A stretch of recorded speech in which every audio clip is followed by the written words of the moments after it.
Halaman berapa itu wisatawan? 136. Al-Maidah sekarang tadi. Hah? Al-Maidah kan? Bukan. Oh, baru.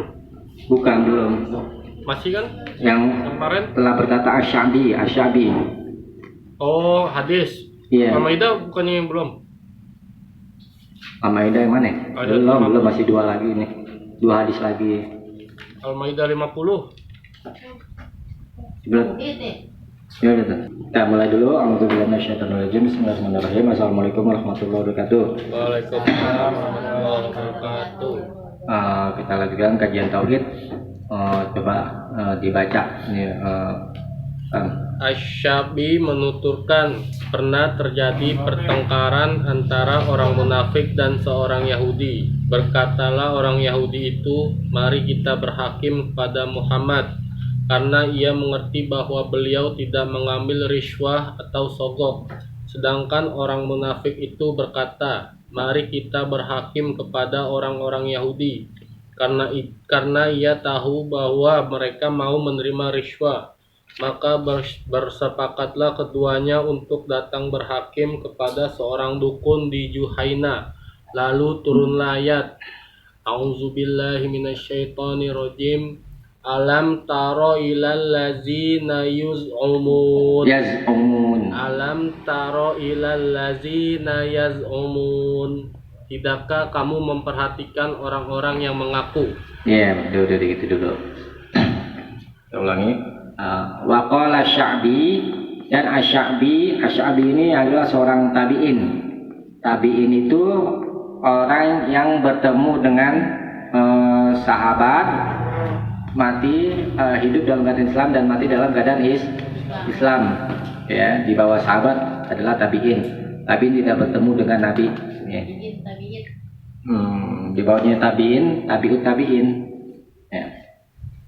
Asy-Sya'bi berkata, kana baina rajulin minal munafikina wa rajulin minal yahudi khusumatun. Dulu ada perdebatan antara seorang munafik dan seorang Yahudi. Faqala al-yahudiyyu, lalu orang Yahudi berkata, nataha kamu ila Muhammad, kita berhukum atau menjadikan hakim yaitu Muhammad. Kalau orang kafir manggil Rasulullah pakai nama, itu di antara cirinya. Orang kalau sahabat manggilnya Rasulullah, tapi kalau orang kafir manggilnya namanya Muhammad. Ya. Kita berhukum kepada Muhammad, kata orang Yahudi. Kenapa ini? Arafa annahu la ya'khudhu rishwah. Karena Nabi Muhammad SAW mengetahui atau mengerti bahwa dia tidak mengambil atau menerima riswah. Riswah itu uang suap. Orang Yahudi tahu itu ya, Nabi Muhammad tidak menerima suap, uang suap. Waqala munafik, tapi orang munafik berkata, nataha kamu ilal yahud, kita berhukum atau menjadikan hakim kepada orang Yahudi. Orang munafik, orang Islam, tapi ngikutin Yahudi. Kenapa? Nah ini, li'ilmihi annahum ya'khuduna rishwah. Karena dia tahu, orang munafik ini tahu bahwa mereka orang Yahudi menerima rishwah, yakni uang suap. Bolak-balik orang Yahudi mau berhukum kepada Nabi Muhammad, orang munafik mau berhukum kepada orang Yahudi. Fattafaqo, lalu keduanya bersepakat ayatiya kahinan, supaya mendatangi dukun. Nah, datangnya nyari solusi ke tempat yang salah, di Juhaina. Juhaina itu nama kabilah Arab yang terkenal. Fayatahakama ilaih, lalu mereka berdua, yakni orang munafik dan orang Yahudi itu berhukum kepadanya, kepada dukun, tuh ya. Panazalat, lalu turun ayat A'udzubillahi minasyaitonir rajim. Alam taro ila ladzina yaz'umuna al-ayah. Tuh yang lalu kita bahas ayatnya yang di awal. Sama. Iya. Alam taro ila ladzina yaz'umuna annahum amanu bima unzila ilaika. Tidakkah engkau melihat kepada orang-orang yang menyangka bahwa mereka beriman? Mereka menyangka bahwa mereka beriman dengan apa yang diturunkan kepadamu, wa ma unzila min qablik, dan apa yang telah diturunkan sebelummu. Yuriduna ayyatahakamu ila tagut. Mereka ingin berhukum kepada tagut. Wa qad umiru ayyakfuru bih, dan sesungguhnya mereka diperintah mengingkarinya, mengingkari tagut. Wa yuridu syaitanu ayyudillahum dolalam ba'ida.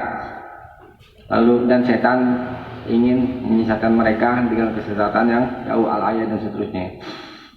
Nah, jadi begini maksudnya ya di sini kan ayat Al-Quran karena ada asbab nuzul. Asbab itu sebab, nuzul turun, sebab turun ayat. Ini diantara asbab nuzul ayat babe tuh, ayat surat An-Nisa ayat 62. Ini sebab turunnya ayat ini. Jadi ada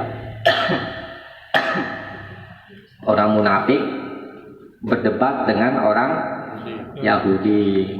Orang Yahudi pengen berhukum kepada Muhammad karena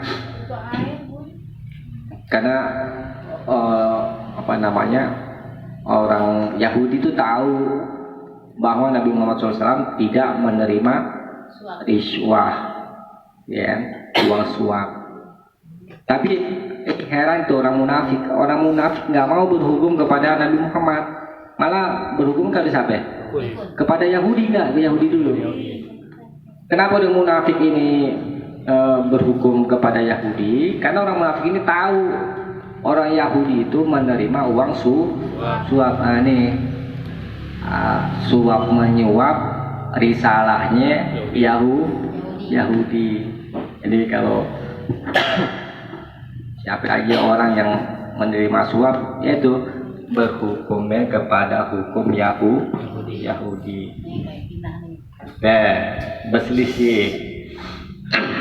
Berselisih datangnya ke dukun. Ya. Datangnya ke dukun. Udah makin jadi, malah keduanya jadi berhukum kepada dukun. Tuh. Nah, apa yang dapat kita ambil pelajaran dari hadis ini? Tuh.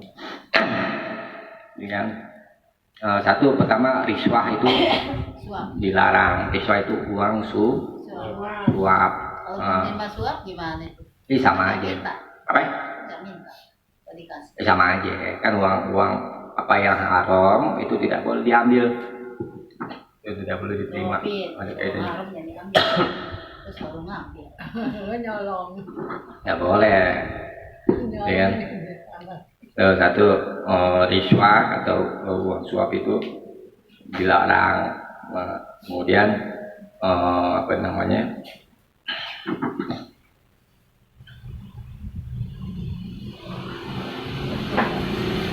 dan kita diperintah berhukum kepada hukum Allah dan Rasul.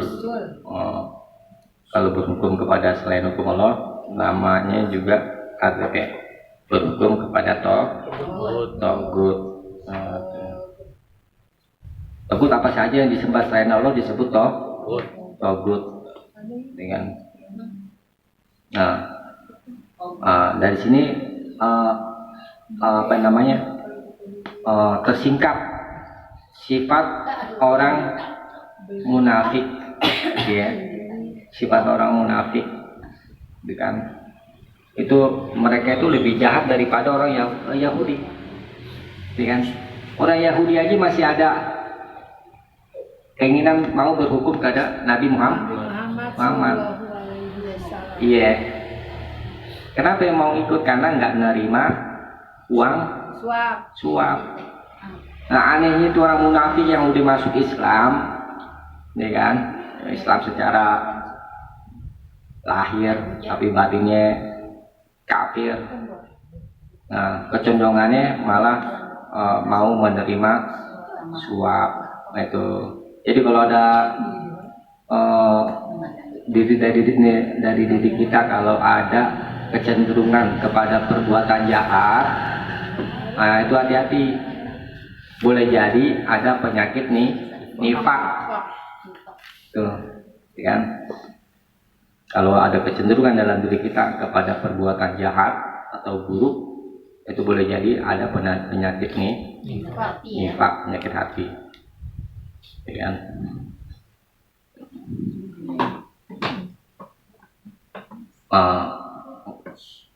Keduanya orang munafik dan orang Yahudi nyari solusinya ke dukun.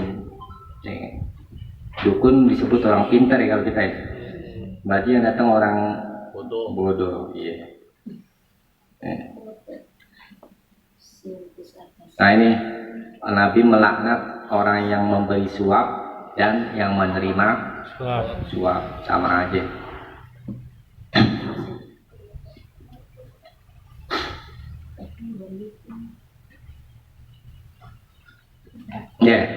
Kita lanjutkan, coba dibaca. Lanjutin lagi baca.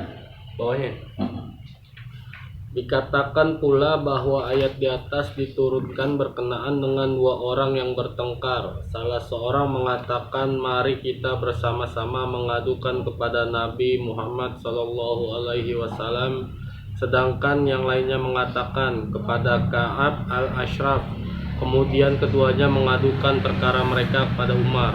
Salah seorang di antara keduanya menjelaskan kepadanya tentang kasus yang terjadi.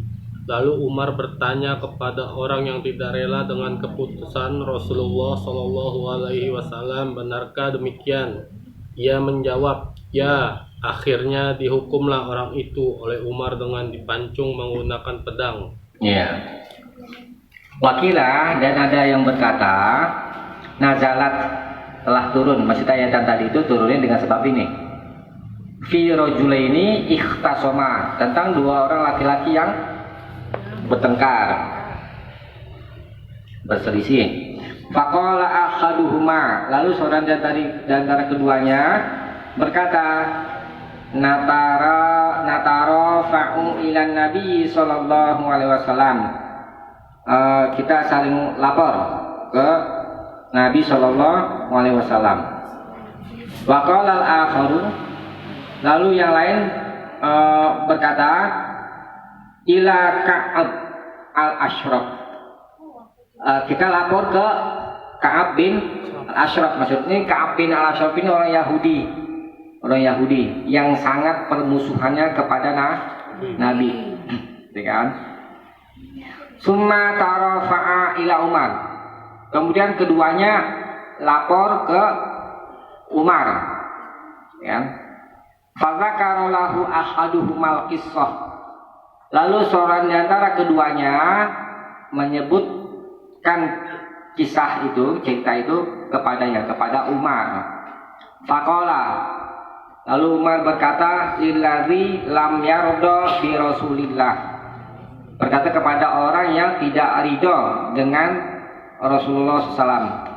Akadzalik, apakah seperti itu? Qala, lalu dia berkata, na'am, ya. Fadarabahu bisayf. Lalu Umar memenggal lehernya, faqatalahu, lalu dia membunuhnya. Nah itu ya. Ini salah satu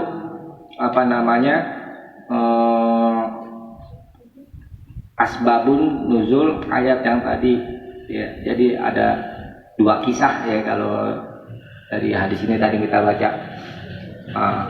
Kemudian hadis ini pertama menerangkan itu ada dua orang berselisih Yang satu lapornya ke Nabi. Yang kedua lapornya ke Ka'ab bin Ashraf Yahudi. Kemudian setelah itu keduanya lapor ke Umar, menceritakan kepada Umar kisahnya. Kemudian di situ ada yang setuju dengan keputusan Rasul, ada yang tidak. Kemudian Umar berkata kepada orang yang tidak ridho dengan keputusan Rasul. Kemudian ditanya Umar, "Kadzalik apakah seperti itu?" Qala na'am, ya. Lalu Umar memancung gitu ya, memancung dan membunuhnya. Nah, pelajaran yang dapat kita ambil hadis ini dimasukkan ke dalam bab tauhid, bab berhukum kepada tagut selain Allah, itu maksudnya kan. Nah,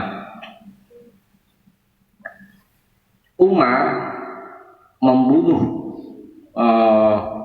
orang ini yang tidak berhukum dengan hukum Rasulullah, ya kan? Karena dia tidak ridho dengan hukum Rasulullah. Ini menunjukkan bahwa berhukum kepada selain syariat Allah, maka berhak baginya untuk dibunuh. Kenapa? Oh begitu. Karena orang ini telah murtad. Berhukum kepada selain hukum Allah dan Rasul disebut murtad. Kalau dalam pemerintahan Islam, orang murtad dibunuh, itu resikonya kalau nggak mau berhukum dengan hukum Allah. Nah, ini kita di negara kita banyak nggak? Yang berarti banyak yang dibunuh ini. Iya, tuh. Tapi hukuman seperti ini baru bisa dilakukan setelah ada pemerintahan Islam. Jangan main hakim sendiri. Mentang lihat orang nggak mau berhukum dengan hukum Allah, halal darahnya dibunuh. Nggak bisa, itu mesti ada pemerintahan Islam. Ada pemerintah yang memutuskan. Nah, kemudian dari situ berhukum kepada selain hukum Allah menyebabkan seseorang menjadi murtad, ya kan? Kemudian menyeru kepada hukum selain syariat Allah termasuk sifat munafik. Ya. Jadi dari sini kita bisa tahu sifat-sifat orang munafik, ya kan? Sukanya apa ya? Menyeru kepada selain hukum Allah. Ya. Nah, kita dibolehkan marah karena Allah. Contohnya yang mana? Itu Umar. Umar marah karena orang itu nggak terima hukum Rasulullah, makanya dibunuh. Boleh kita marah karena Allah dan karena Rasulnya dan karena agamanya disyariatkan, kan? Kemudian disyariatkan juga kita merubah kemungkaran dengan tangan jika mampu atas yang demikian itu. Ya. Kemudian mengetahui kebenaran itu butuh amal dan tunduk. Ya. Jadi bukan cuma tunduk doang, tapi nggak mau beramal, nggak bisa begitu. Ya. Kalau kita betul-betul menjadi hamba Allah yang baik gitu, nah, kita mesti tunduk dan amal, bukan sekedar tunduk doang tapi enggak amal. Penyerahan diri sepenuhnya, dan kita jangan seperti orang-orang munafik. Bahaya munafik itu musuh Islam yang paling Bahaya itu orang munafik. Karena orang munafik ada di dalam Islam. Iya. Kalau orang kafir jelas, ya kan? Tapi kalau orang munafik kan sama gitu yang lain. Tapi bisa dibedain dari ciri-ciri sifat munafik, gitu kan? Banyak tuh bisa kita cirikan.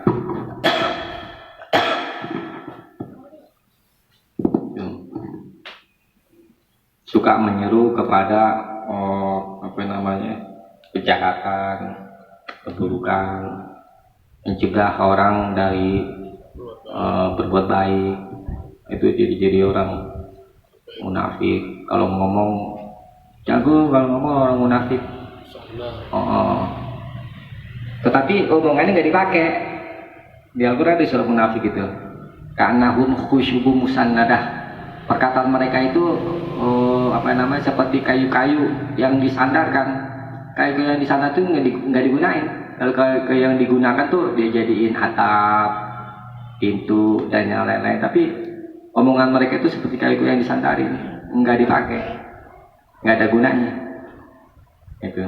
Nasihatin doang, tapi nggak ngelakuin gitu. Iya, satu itu banyak lah buat dirinya sendiri nggak bermanfaat, apalagi buat orang lain. Tapi omongannya bagus. Wah, orang kita kalau ngomongin, kalau mendengar omongan dia, mendengarkan karena emang bagus. Iya, pandai. Ilmu. Apa? Ilmu. Iya, soalnya seperti tapi kosong. Iya. Tapi ada. Iya, di Al-Quran itu dijelaskan itu. Di surat munafik itu ada. Buka aja coba surat munafik deh. Surat munafik. Munafikun.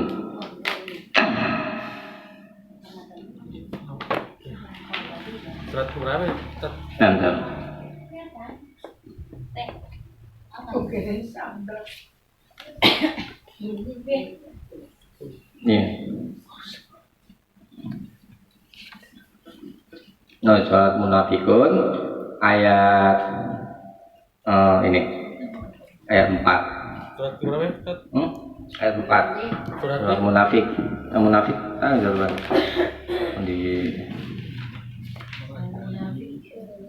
di sini coba. Ini balik lagi munafik ayatnya itu tuh. Munafikun. Surah 19. Tapi ini 19.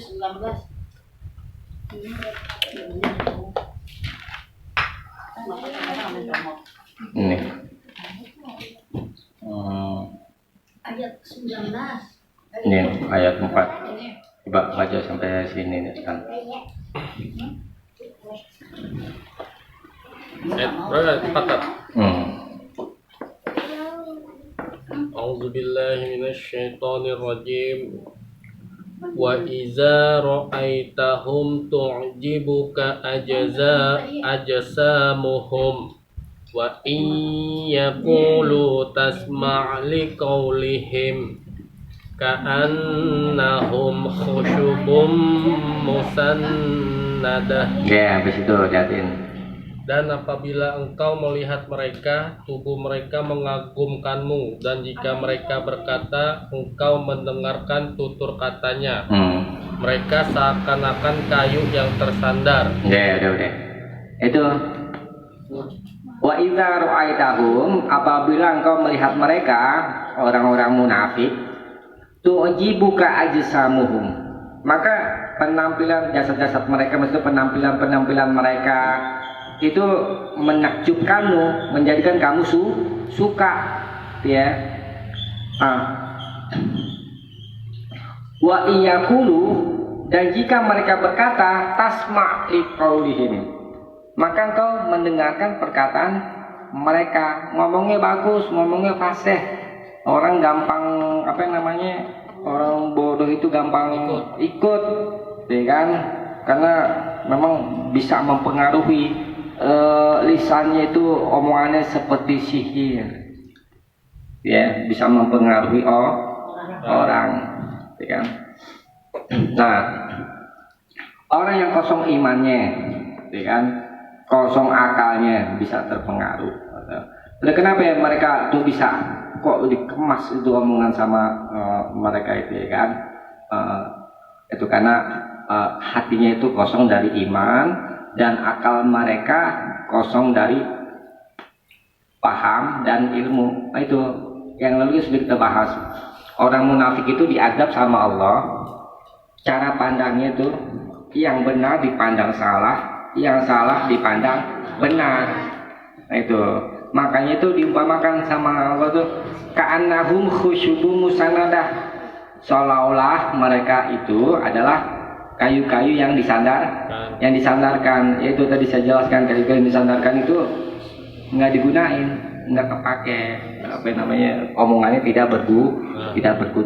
Nah, itu bagi orang yang punya keimanan dan punya ilmu yang bagus bisa membedakan omongan yang benar dan yang tidak benar. Tapi kalau orang-orang yang bodoh ikut omongan mereka, karena omongan mereka itu ya seperti sihir, bisa mempengaruhi orang. Nah, itu boleh. Karena itu penting buat kita membekali ilmu dari Al-Quran dan hadis kita pelajari supaya kita tidak terjerumus ke dalam kesesatan.